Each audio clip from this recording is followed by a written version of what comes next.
Hello అండి, welcome to my YouTube channel. ఇట్లు మీ Shravani Krishna. So ఈరోజు నేను మీతో విలేజ్ స్టైల్లో ఎగ్ కర్రీ ఎలా చేసుకోవాలో చూపిస్తానండి. ఈ ఎగ్ కర్రీ అనేది చాలా సింపుల్ అండ్ క్విక్గా అయిపోతుంది, ఎక్కువ మసాలా లేకుండా. సో పాతకాలంలో ఎలా అయితే చేసేవాళ్ళో అలానే చేస్తారండి ఈ కర్రీ కూడా. సో లేట్ చేయకుండా వీడియోలోకి అయితే వెళ్ళిపోదాం.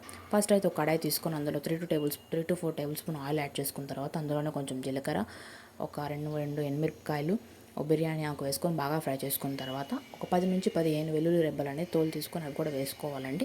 అవి కూడా మంచిగా ఫ్రై అయిన తర్వాత ఒక 3 నుంచి 4 ఆనియన్స్ కట్ చేసుకొని వేసుకొని అందులోనే కరివేపాకు, కొన్ని పచ్చిమిరపకాయలు వేసుకొని ఆనియన్స్ అనేవి మంచిగా కలర్ చేంజ్ అయ్యేంత వరకు వేపుకోవాలండి.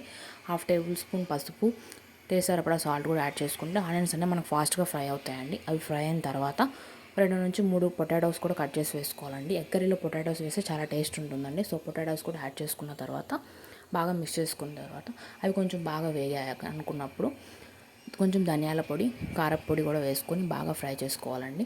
అవి కొంచెం ఫ్రై అయిన తర్వాత మనకి 2 నుంచి 3 టమాటాలు కూడా వేసుకొని బాగా మిక్స్ చేసుకోవాలి.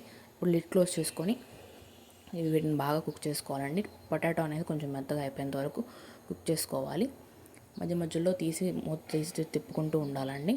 కొంచెం టమాటాలు కూడా కొంచెం మెత్తపడ్డాయి అనుకున్న టైంలో మనము బాయిల్ చేసి పెట్టుకున్నటువంటి ఎగ్స్ కూడా వేసుకొని బాగా మిక్స్ చేసుకోవాలి. ఇప్పుడు లిడ్ క్లోజ్ చేసుకొని పెట్టుకున్న తర్వాత ఒక 2 మినిట్స్ తర్వాత లిడ్ తీసేసి ఒక గ్లాస్ వాటర్ యాడ్ చేసుకొని బాగా మిక్స్ చేసుకోవాలండి కర్రీ మొత్తాన్ని కూడా. అప్పటికే మనకు ఒక 80% అనేది కర్రీ అనేది మొత్తం కుక్ అయిపోతుంది. ఇప్పుడు కొంచెం వాటర్ కూడా యాడ్ చేసుకున్న తర్వాత బాగా కుక్ చేసుకొని ఆయిల్ మొత్తం పైకి తేలేంత వరకు కుక్ అయిపోయిన తర్వాత లాస్ట్లో కొంచెం కొత్తిమీర వేసుకొని బాగా తిప్పుకున్న తర్వాత దించేసుకుంటే మనకి ఎంతో టేస్టీగా ఉంటుంది విలేజ్ స్టైల్లో ఎగ్ కర్రీ అనేది రెడీ అయిపోతుందండి. మన పాతకాలంలో తెలుసు కదండి, ఎక్కువగా మసాలాలు అనేది వేయకుండా సింపుల్గా ఈజీగా చేసేసేవాళ్ళు. ఇప్పుడంటే మనం అన్ని మసాలాలన్నీ యాడ్ చేసుకుంటున్నాం, కానీ ఇలా సింపుల్గా చేసుకుంటే కూడా ఎగ్ కర్రీ చాలా టేస్టీగా ఉంటుంది.